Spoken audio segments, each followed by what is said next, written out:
Hello, magandang buhay. So ngayong araw gagawa po tayo ng cucumber blend.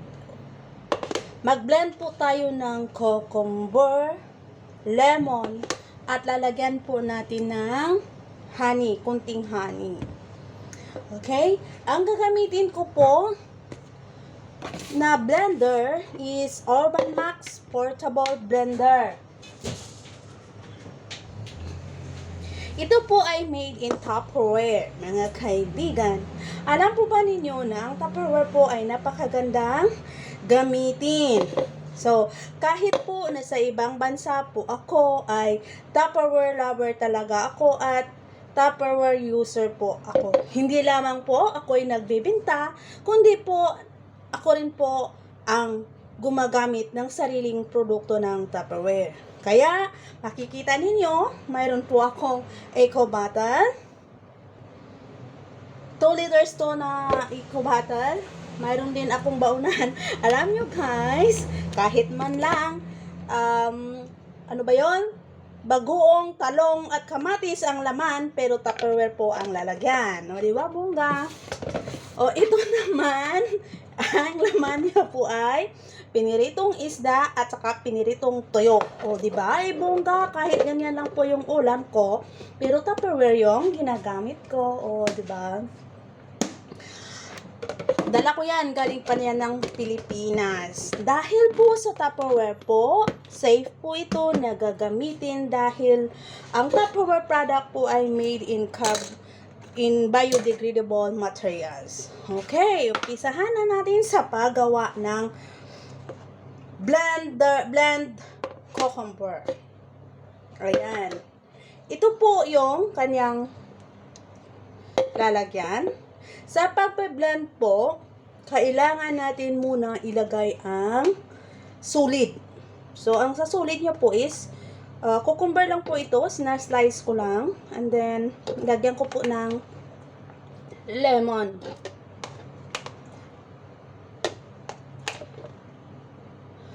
Ang pangalan pala nito ng blender ay Urban Max Portable Blender made by Tupperware. O, ayan guys, tama lang.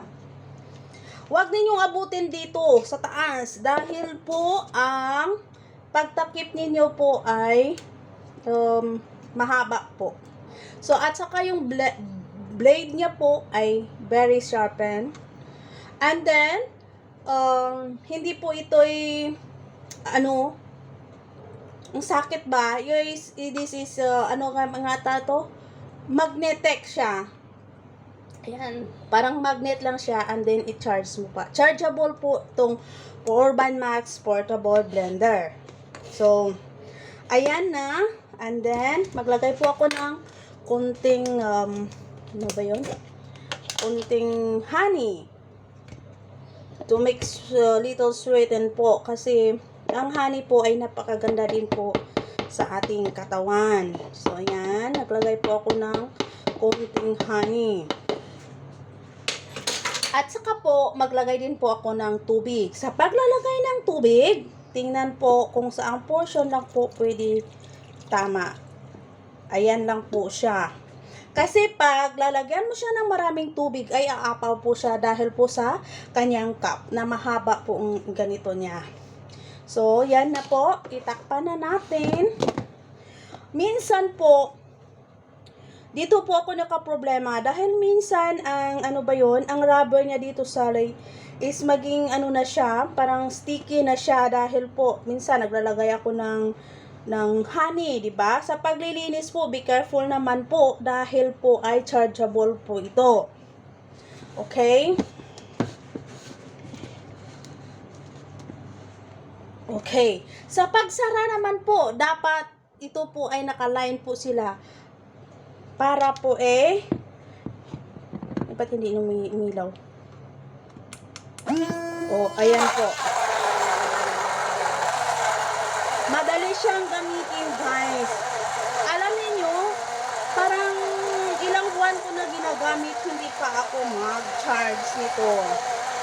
Ayan, alam niyo, nag-iilaw yan ng green. Ayan po is, ibig sabihin ay nag-work siya. Ayan.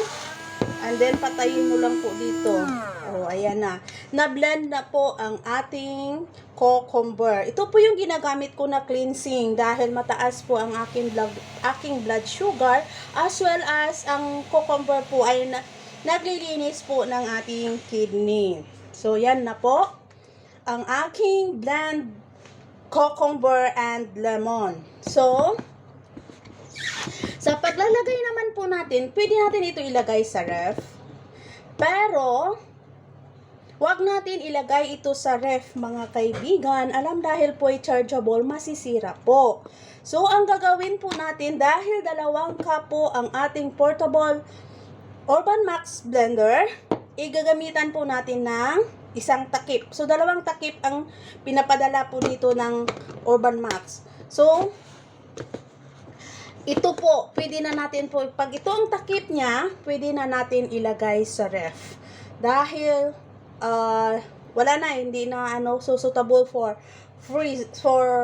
fridge, no? Pero wag naman lagay sa freezer kasi hindi to pwede sa freezer. Kaya, gumamit na po kayo ng Tupperware brands dahil maganda po siya. As well as, safe po na gagamitin natin. Kaya kung tingnan nyo, yung aking mga Tupperware, ba't naman nakaterno? Green lahat. At ito naman, green naman tong takip niya. Ito ay tinatawag na freezer mates. Pero hindi ko to nilalagay sa freezer. dahil ano lang. Diba? Terno silang lahat. Green. Ay, pati ang utak ng may-ari na green din. Kaya, thank you for watching. Bye-bye and kung gusto po ninyo ng Tupperware products, PM lang po ninyo ako and then I will process your order. Thank you and bye-bye!